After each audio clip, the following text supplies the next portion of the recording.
va là admettre tout le monde.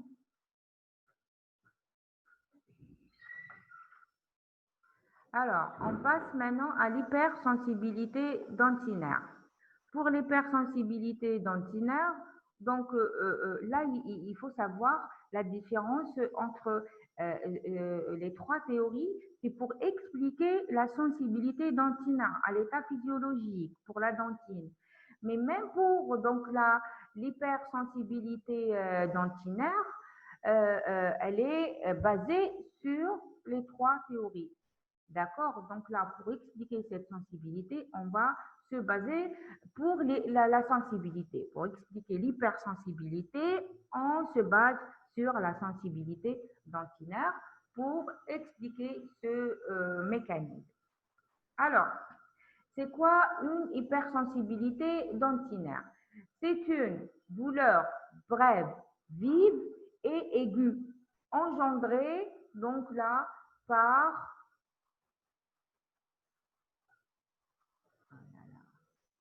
Pardon, on revient. Juste, je déplace.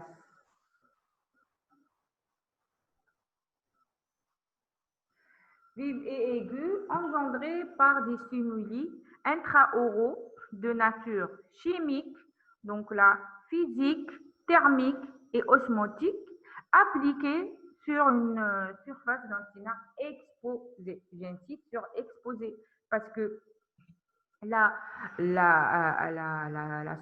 dentine, elle est sensible, mais la dentine, si elle n'est pas exposée, donc là, le patient, il va rien sentir.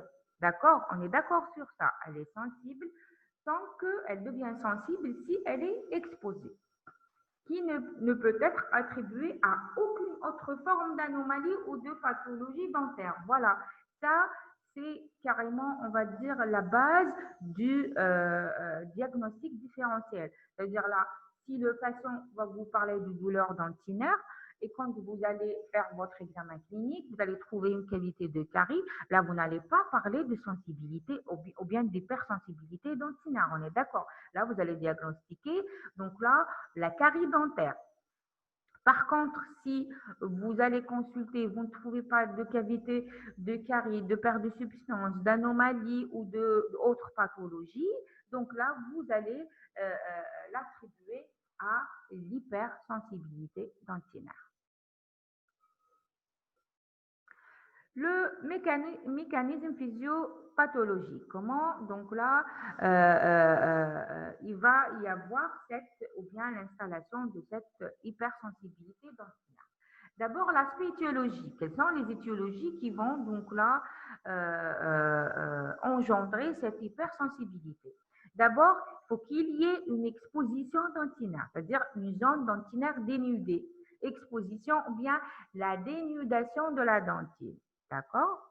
Donc, cette dénudation va exposer les canalicules dentinaires, donc ils vont être ouverts.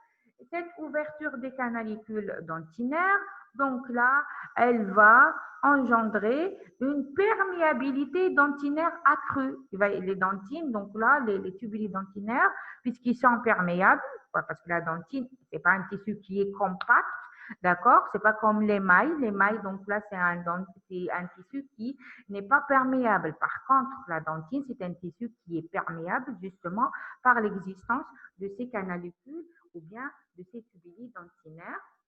Cette perméabilité, qu'est-ce qu'elle va faire? Elle va élargir ou bien elle va permettre l'ouverture ou bien l'élargissement du diamètre du tubuli dentinaire.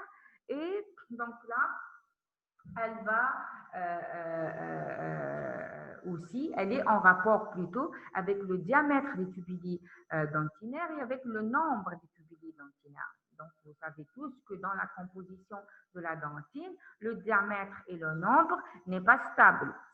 Donc là, il y a des zones dentinaires où nous avons une grande quantité de tubules dentinaires avec un diamètre large.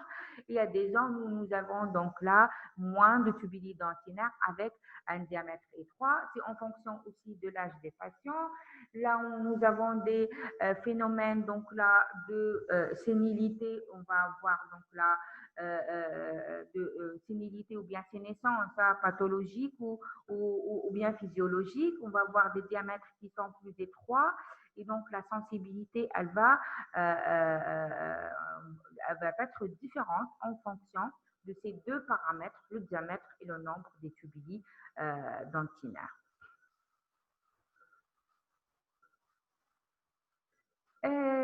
Maintenant, quels sont les facteurs déclenchants ou bien les irritations déclenchantes ou bien les stimuli déclenchants?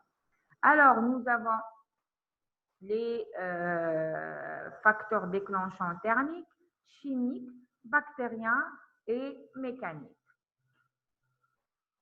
Les facteurs favorisants et prédisposants, donc là, la récession gingivale. Voilà, vous allez me dire, madame, quand il n'y a pas de perte de substantielle de carie, quel est l'élément qui va exposer la dentine? Donc, le premier facteur, c'est la récession gingivale. À chaque fois qu'il y a, elle ne sera pas, alors une question. Il s'agit d'une zone dénudée, elle ne sera pas, comment? Elle ne sera pas quoi? Elle ne sera pas exposée à la carie rapidement. Alors, il s'agit d'une zone dénudée et elle ne sera pas exposée à la carie rapidement. Il s'agit d'une zone dénudée. Voilà, on vient justement, on tombe pile poil à votre question, on a posé la question. Donc là, c'est la récession gingivale, le premier facteur qui va exposer la dentine sans qu'il y ait une cavitation, c'est la récession gingivale. C'est les patients qui présentent des problèmes gingivaux parodontaux. C'est la récession gingivale, c'est les poches parodontales, c'est les problèmes parodontaux qui vont exposer la surface donc la dentinaire et donc là ils vont et ça va engendrer une hypersensibilité dentinaire. D'ailleurs, le traitement, donc là, il se fait entre la paro et l'ossé. Alors, quelle est l'origine de cette récession gingivale? Donc, c'est une hygiène bucco-dentaire inadéquate, une affection parodontale aiguë ou chronique, comme je vous ai dit, les problèmes donc là parodontaux, traitements parodontaux et traumatisme chronique en raison d'habitude donc là de phénomènes abrasifs ou bien donc là les phénomènes donc là comme le bruxisme. Donc il y a toujours des problèmes qui vont aggraver ou bien faire carrément installer cette récession gingivale. Les facteurs prédisposants, ce sont les malpositions dentaires. Les dents malpositions sont toujours des dents qui vont avoir des problèmes, soit l'installation de la plaque bactérienne, soit l'installation d'une carie, soit soit aussi des problèmes parodontaux qui vont finir par des récessions gingivales. Les freins et les brides, la morphologie du parodonte, l'occlusion traumatique et aussi on note dans les études un facteur qui est le stress qui va donc là prédisposer encore les individus à cette hypersensibilité dentinaire. Il y a aussi l'abrasion dentaire, comme je vous ai dit, les phénomènes abrasifs aussi sont la deuxième étiologie après les récessions. Donc là, pour l'hypersensibilité dentinaire, qui vont faire exposer la dentine sans qu'il y ait une cavitation. C'est une abrasion. Vous voyez ici sur la photo, la dentine ici, elle est exposée sans qu'il y ait une cavitation. C'est dû donc là au phénomène abrasif, à l'abrasion. Donc les patients qui se bruxent, qui ont cette éthique, on va dire, et donc cette mauvaise habitude aussi, elle peut être accentuée elle peut être due aux parafonctions. Donc là, Aussi, elle peut être due à un crochet de prothèse qui est mal adapté et aussi au brossage incorrect et traumatique. Là aussi, la méthode de brossage, si elle n'est pas bien faite, si elle est traumatique, elle va aussi accentuer donc là l'abrasion dentaire, il va faire exposer la dentine donc là sans qu'il y ait une cavitation. Il y a aussi les érosions dentaires. Donc là, c'est une dissolution chimique de l'émail par des acides d'origine extrinsèque ou bien intrinsèque. Donc là, sans qu'il y ait, c'est pas la carie dentaire, c'est une érosion. Les dents vont être érodées par donc là des acides et cette érosion, elle va exposer quand l'émail, c'est normal, il va être dissous. C'est la dentine qui va être exposée et cette exposition va causer une hypersensibilité dentinaire. Il y a aussi les phénomènes d'attrition dentaire. Donc là, c'est quoi l'attrition? C'est le frottement des dents entre elles. Et donc là, soit elle est due donc là au niveau donc une malposition qui est une anomalie, hein, on va dire, qui existe déjà au niveau des dents. Il y a des patients qui présentent plusieurs anomalies et parmi ces anomalie, c'est ce qu'on appelle l'onychophagie et ces patients-là, ils vont avoir des dents où la dentine, elle est exposée et l'émail, il est donc là abrasé ou bien dû au phénomène du bruxisme, c'est comme à vrai dire l'abrasion et ces phénomènes-là vont exposer la dentine. Alors, donc pour le mécanisme physiopathologique, a dit en 2002, il a expliqué l'hypersensibilité, le mécanisme de l'hypersensibilité dentinaire par la théorie hydrodynamique. Comme je vous ai dit, c'est la théorie la plus probable et la plus, on va dire, prise par les études et par les auteurs à l'échelle internationale. Donc, est la plus fréquemment acceptée à ce jour, qui permet d'expliquer le phénomène d'hypersensibilité dentinaire. Ça veut dire dû au mouvement intraliquidien qui se trouve au niveau des tubuli dentinaires. Alors, donc, quelles sont les différentes irritations? Donc, nous avons les irritations thermiques chaud-froid. Nous avons, en fonction de ces irritations, donc là, il va y avoir soit la première réponse, donc là, les douleurs brèves, ou bien la deuxième réponse, il va y avoir des douleurs sourdes. Et donc là, vous avez également les irritations mécaniques, tout ce qui est, voilà, comme nous avons déjà vu, tout ce qui est pression, tout ce qui est euh, hyper, on va dire, pression sur les dents et les stimuli chimiques, tout ce qui est donc là acide qui va aboutir donc là à la dissolution de l'émail et l'exposition de la dentière. Maintenant, le diagnostic. Comment on va diagnostiquer cette pathologie? Alors, donc là, tout se passe au niveau de l'examen clinique et spécialement au niveau de l'interrogatoire, parce que faut savoir que c'est une quand même pathologie qui est difficile à diagnostiquer. Alors, donc là, on va insister donc sur l'histoire de la douleur. Donc, c'est très important l'histoire de la douleur pour l'hypersensibilité dentinaire. Donc là, déjà on est bien guidé. Hein. Quand vous voyez une exposition dentinaire qui n'est pas due à une carie, à une cavité de carie, déjà, en principe, la notion de l'hypersensibilité dentinaire, elle est donc là, elle est évoquée. D'accord? Donc, on va insister sur la date de l'apparition de la douleur. On va insister sur les facteurs d'aggravation et les facteurs de soulagement également. On va insister sur le caractère de la douleur, l'intensité de la douleur, la sensibilité aux variations thermiques, la durée de la douleur. La douleur s'arrête-t-elle dès que le stimulus, donc là, il va cesser. On va insister sur la fréquence de la douleur, la sensibilité à certains aliments ou bien certaines boissons et la localisation de la douleur. Donc là, vous voyez quand même que on est resté, à vrai dire, dans les signes subjectifs. Là. C'est ça, c'est la douleur qui va ramener le patient à consulter et c'est cette description de cette symptomatologie douloureuse qui va nous guider vers le diagnostic.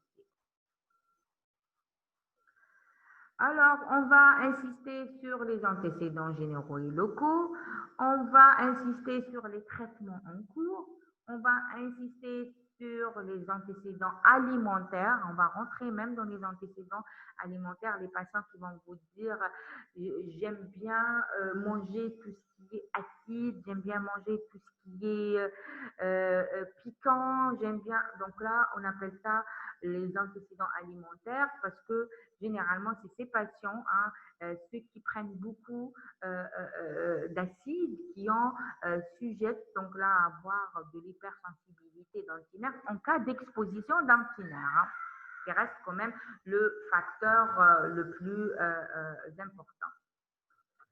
Alors, s'il vous plaît, parce qu'il ne me reste pas beaucoup de temps, je vais vous dire qu'on va enchaîner hein, après cette première séance. La deuxième séance, donc là, on va rester dans l'océan. Vous n'allez pas avoir un autre module. On va voir le deuxième cours, la pharmacologie endodontique. Donc, vous restez avec moi, d'accord? Oui, oui.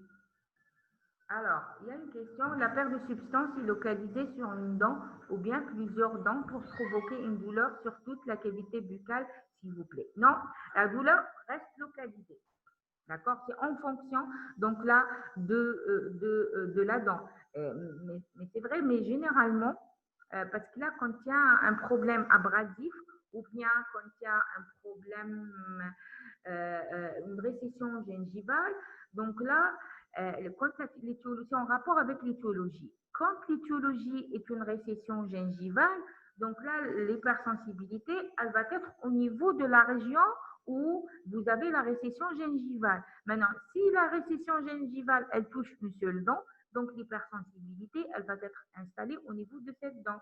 Si la récession, elle est localisée au niveau de plusieurs dents, donc là, l'hypersensibilité, elle va être installée où la récession, donc là, est installée. D'accord? Parce que là, c'est en rapport avec l'éthologie, à vrai dire. Si le patient, et si l'éthologie est une abrasion ou une attrition due à un bruxisme, donc là, toutes les dents qui ont été exposées suite à ce bruxisme vont avoir une sensibilité, une hypersensibilité dentinaire. D'accord? C'est en fonction de l'éthologie. On n'a pas un schéma exact pour tous les patients. C'est en fonction déjà de l'éthologie, c'est en fonction aussi de la localisation de cette étiologie qui va donner l'hypersensibilité dentinaire. Donc, voilà, c'est une très bonne question. Alors, le but de la consultation est l'apport d'acide intrinsèque et extrinsèque. Donc là, vous posez la question à chaque fois où vous notez qu'il y a une notion d'hypersensibilité dentinaire.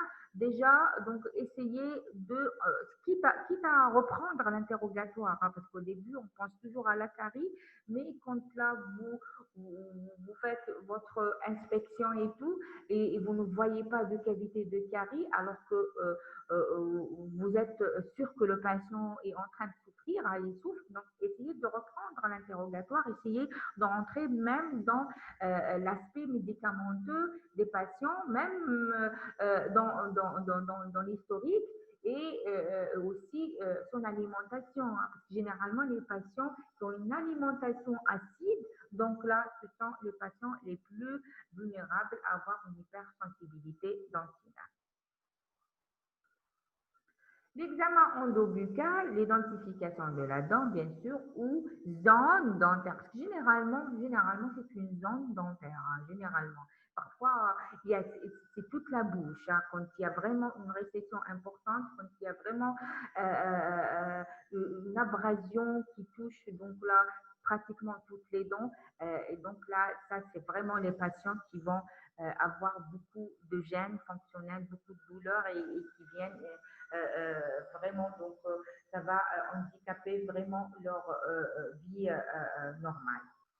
Examen détaillé de la dent ou groupe de dents douloureuses et aussi donc, noter l'aspect, la couleur, le degré d'atteinte sérieuse, s'il y en a, une éventuelle mobilité, la qualité des tissus de soutien. Parce que voilà, pourquoi on insiste à chaque fois sur le parodonte, hein, les tissus de soutien, parce que c'est très, très lié donc là au parodonte. Généralement, à chaque fois où nous avons un problème donc de récession et de bruxisme, nous allons avoir l'installation d'une hypersensibilité dentinaire. Vous faites votre examen radiologique pour voir justement le parodonte, donc les tissus de soutien à l'intérieur, s'il y a une lise osseuse, angulaire, verticale, horizontale. Essayez donc là de faire une bonne lecture radiologique pour cerner bien votre pathologie et pour surtout faire le diagnostic différentiel et essayer donc là de poser le diagnostic positif. Alors, le diagnostic différentiel, maintenant, comment on va essayer de décortiquer un petit peu les différentes pathologies qui vont, oui, oui, qui vont, on coupe et après on enchaîne.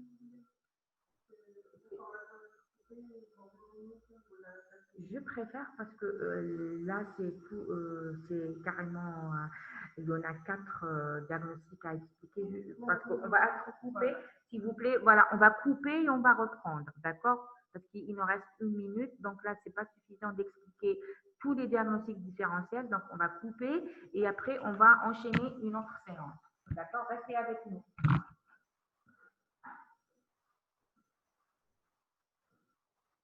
C'est bon, je vais répondre.